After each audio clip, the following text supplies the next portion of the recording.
తెలుగువారి పెళ్ళి ఇలవైకుంఠమే మళ్ళీ సంప్రదాయమే సౌందర్యంగా సాగుతున్న పెళ్ళి ఇది తెలుగువారి పెళ్ళి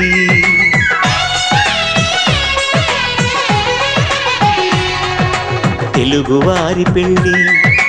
ఇలవైకుంఠమే మళ్ళీ సంప్రదాయమే సౌందర్యంగా సాగుతున్న పెళ్ళి ఇది తెలుగువారి పెళ్ళి